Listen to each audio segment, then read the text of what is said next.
Welcome to our series, Parenting Today, Real Life, Real People, Real Faith.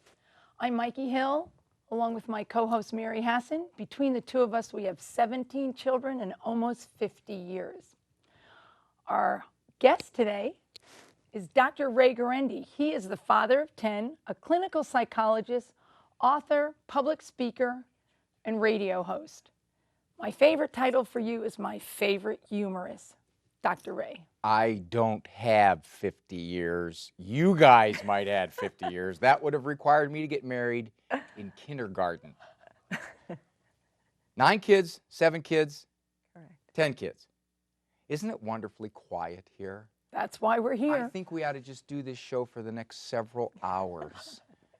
It's peaceful. It is almost as quiet here as it is when you guys, as moms, head into the bathroom and lock the door the so only no one escape, can right? find you. And they find you, don't they? This You is, hear this is definitely quieter. Leave me alone. That's what my wife typically says. Right. Thanks for asking me. We're so happy that you're here. Thank you. Thank you. We're going to talk today about conquering the culture, Ray. You are truly an expert here about what are these elements in our culture that we really do want to at least address and attempt to conquer. Help us out. Parent will come in my office, describe a litany of trouble this long. And then they'll say, I'm giving you the wrong impression. Overall, he's a pretty good kid. Right. I'll say, how's that? Well, he's not on drugs or anything like that. What the culture has effectively done is it has dropped our standards. Right. I'm content that you should see how some of his friends turned out. I guess I should count my blessings, huh? Because they're just off the wall. My son, the parole officer, says one of the nicest children he has. What has happened, and this is a very subtle effect of the culture, it's one that most people miss because it goes under their radar. Mm-hmm. I'm content with a lower standard because by comparison, I look pretty good. I don't let my kids go to the mall alone until they're 14. My daughter didn't have a cell phone until she was 13, not like her friends who had them when they were 11. My son's only allowed to spend 2 hours a night on the computer instant messaging all of his friends. You should see all of his friends are allowed on it all night. So how is a parent to figure out what their family culture should look like and how it should intersect with how everyone else is doing it? Intersect, boy, that's a big word for a mom of 7. Challenging you here. Wow. You have to begin by asking the question, what kind of human do I want to raise? Mm-hmm. It is human tendency to look around and say, well, I look pretty good. I look pretty good. You know, culture's grading on the curve. God's grading on the curve. I look pretty good. In fact, that's irrelevant. And I will tell my clients that. They'll come into the office and they'll say, I'm already the strictest parent I know. Right. I already shield my kids from more of the culture than anybody else. Well, isn't that what our kids always tell us? Oh, you're the stricter than meanest everybody mom. else. Oh, yeah, they can bludgeon you with that one. Absolutely. The problem is they will use that as manipulation. They'll look at our you. children. Oh, yeah, Right. Absolutely. Most parents... But that's a guilt trip for parents, too. Then Well, sure they it feel is. bad. It works. Yeah, it You know, does. Mary, why else it works? Because it isn't just the kids who use it. It's your friends. True. It's your family. It's the people around you. Oftentimes, it's folks within your own church community who will look at you and say, Mary, you're a little strict. Standards are too Lighten high. up. They're going to rebel, Mary. You're Right. too, and here's the word I love, you're too controlling. Mm-hmm. I cannot tell you how many people have come into my office who have been told by previous therapists or family and friends, they say I'm too controlling. How is that? Well, I didn't want her to go to that place with her friend. I just thought that was inappropriate. They said I'm too controlling. I need to lighten up. I need to back off. You'll never conquer the culture in self-doubt. Mm-hmm. Principle number 1. Mm-hmm. You have to say to yourself, I know the kind of moral human being I want to leave on this earth. What is going on with others is irrelevant. Mm-hmm. It is totally irrelevant. But you see, it is so difficult for parents to think that way because you're flooded, not only by the opinions of family and friends, but by experts. Well, you raised something though. I think a lot of parents are afraid. You know, they fear that extreme consequence. In other words, everyone's trying to do it right, and they worry, okay, they don't want to be so permissive that obviously the kids spin out of control. But there is that specter of, okay, your kids are going to rebel. The preacher's if you kid, are. the old Yeah, preacher's kid yeah. who's the most profligate kid in the school. So how does a parent know when they're doing it right, when they're exerting the right kind of parental control that isn't going to lead into rebelliousness, or what is it that's going to make the difference? In other words, how do you address that fear that parents have?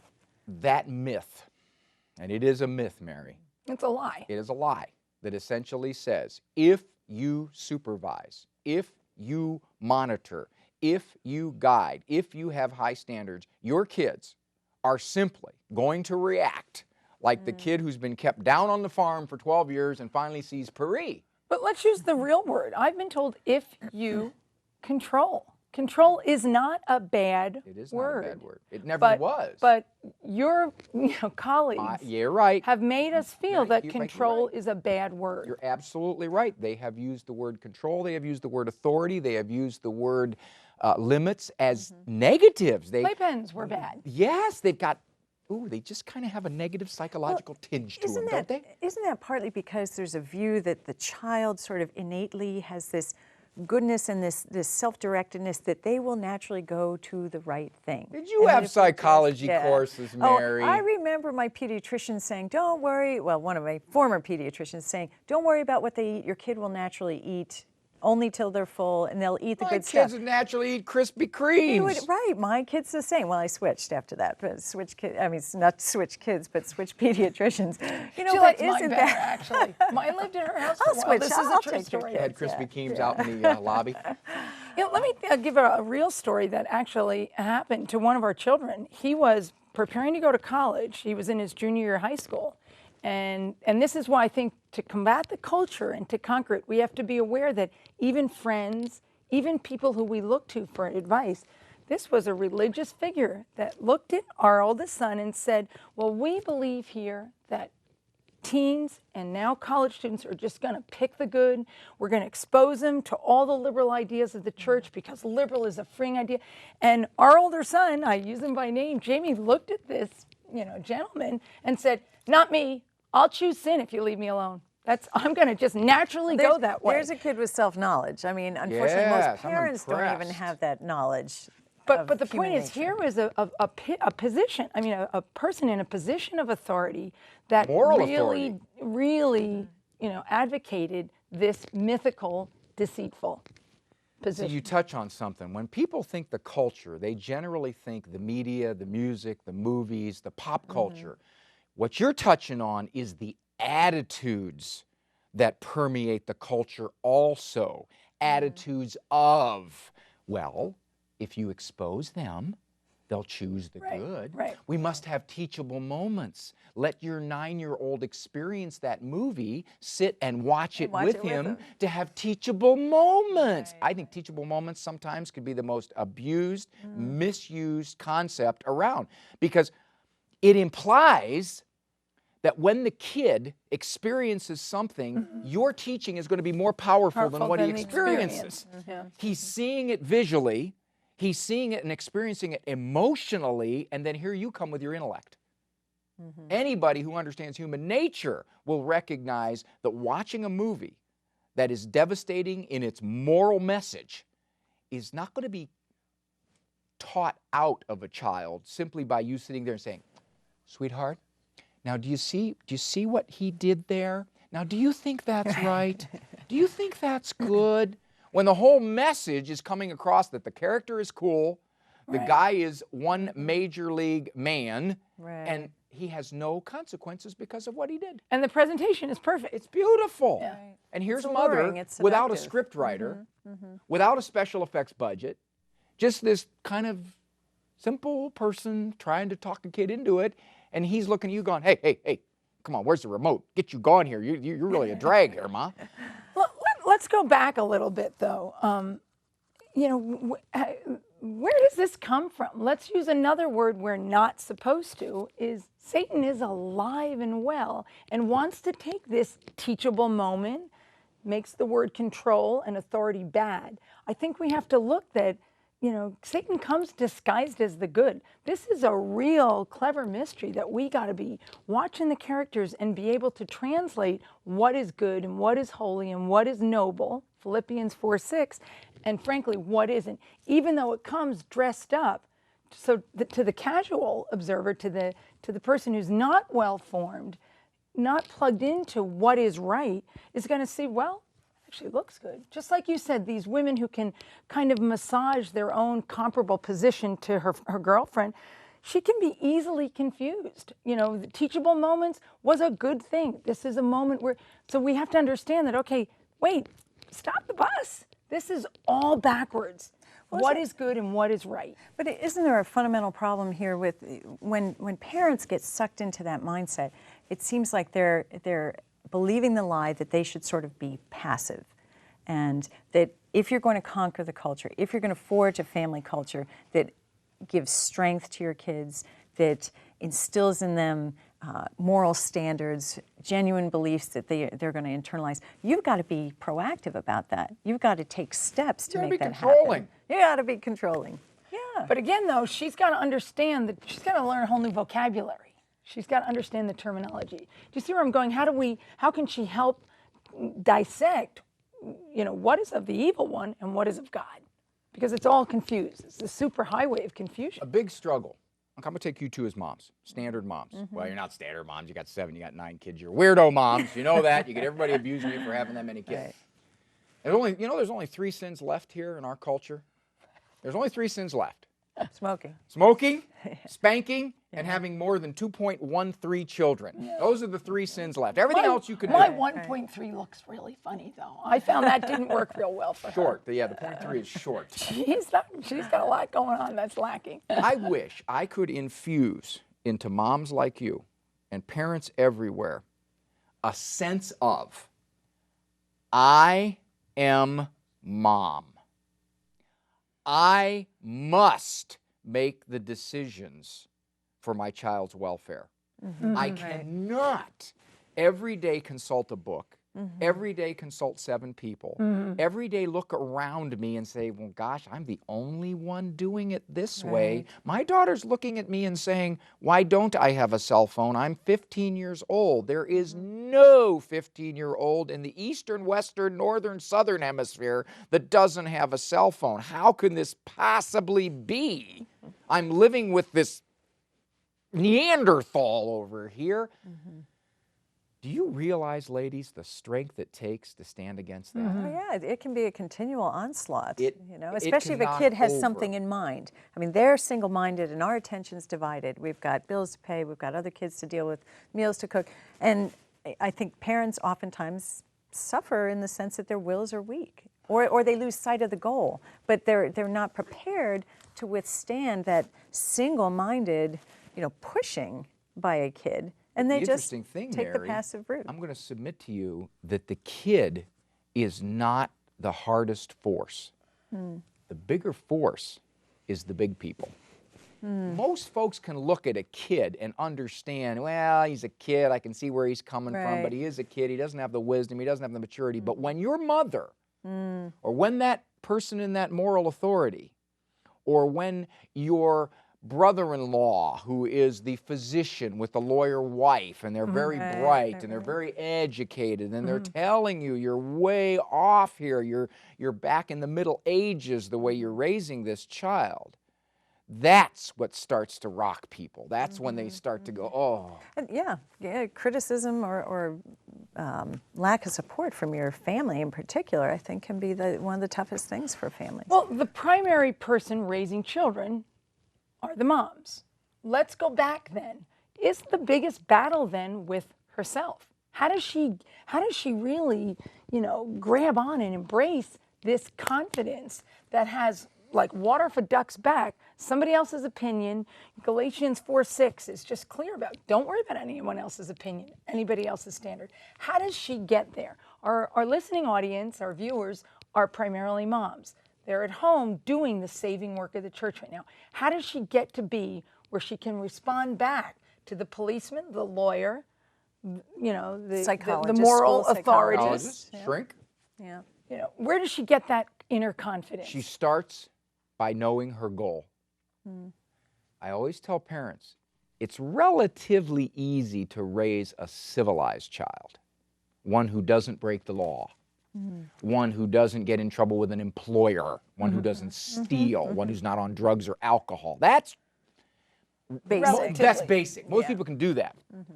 To raise a moral, virtuous child, you now have to be radically different from the people around you. And if you remember that, if you say, my goal is different, Right. therefore, for me to be battered by all of these opinions that are trying to make me doubt myself is irrelevant to me because my goal is different. It's like somebody coming to me and saying, Ray, you're spending too much time weightlifting. You're spending way too much time weightlifting.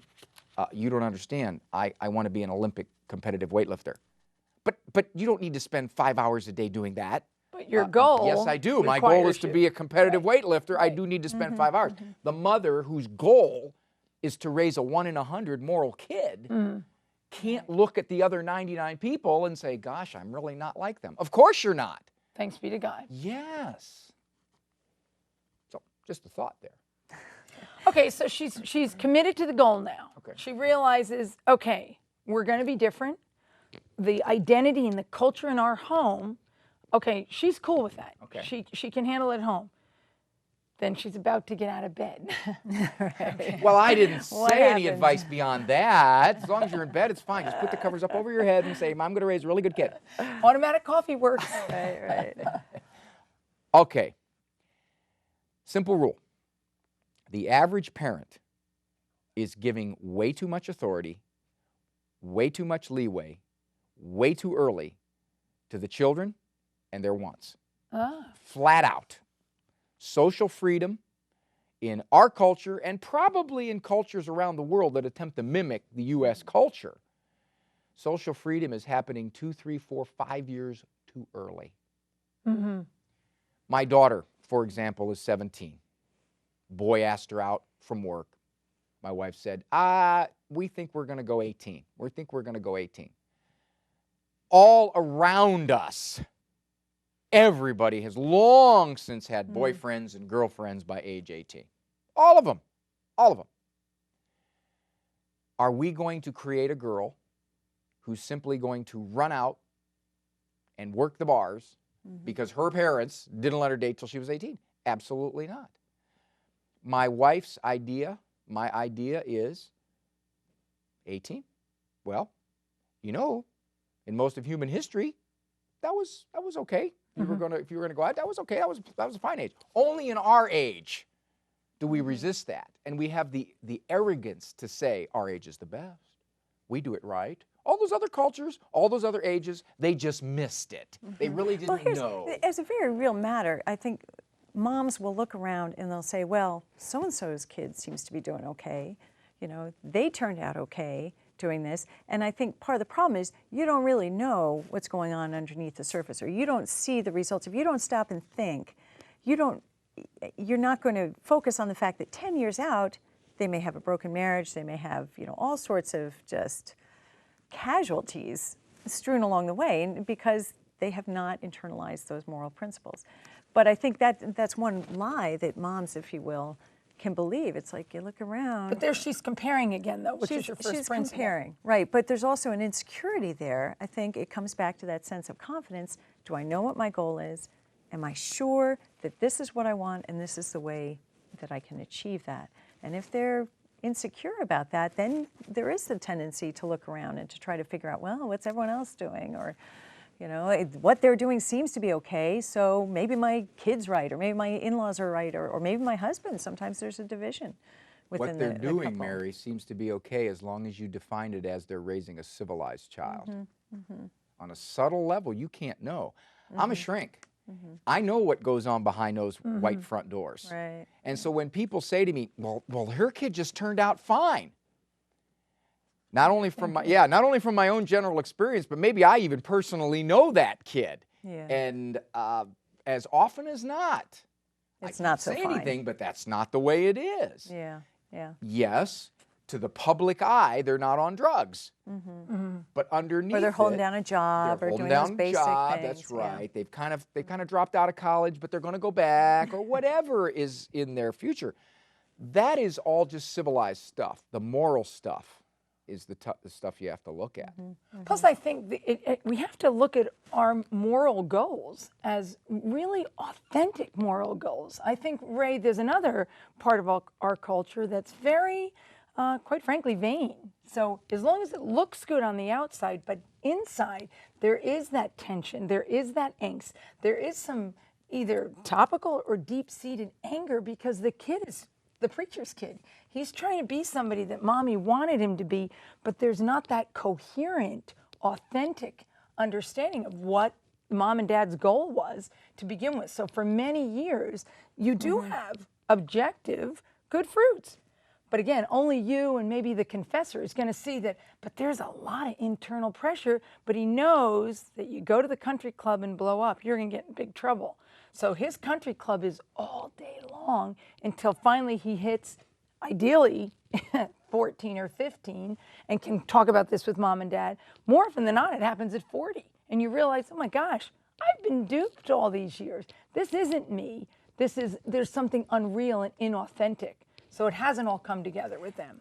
Ray, how does a parent figure out what are the kinds of things about the culture that are inessential? Or put differently, as someone looks back and sees how things were done, say 50 years ago, how do they sort out what was appropriate to the time but isn't necessarily appropriate now, and what's essential to the goal? So that, because there's often that criticism of, oh, that was old-fashioned, or that was then, this is now. How do you sort out the essential from Ask a what's simple time-bound? question. Will this morally help my child, morally hurt my child? Unfortunately, all too often, we're asking only the second part of that question, which is, oh, that's not going to hurt him. Right, That's right. fine. That movie's not that bad. Instead of saying, what will this do to shape him morally? Right, so you're not building up the child anymore. You're just sort of taking the path of least resistance. You don't want the worst. Let me reassure in the minute or so we have left. People will say, can't you be too strict? Can't your standards be too high? Can't you be the old preacher breeding the preacher's kid who's this profligate behind his parents' back, wild, amoral kid? Yes, if it's in the context of little love, little warmth, little parental stability. It is tough to be too strict when that child knows you would die for him.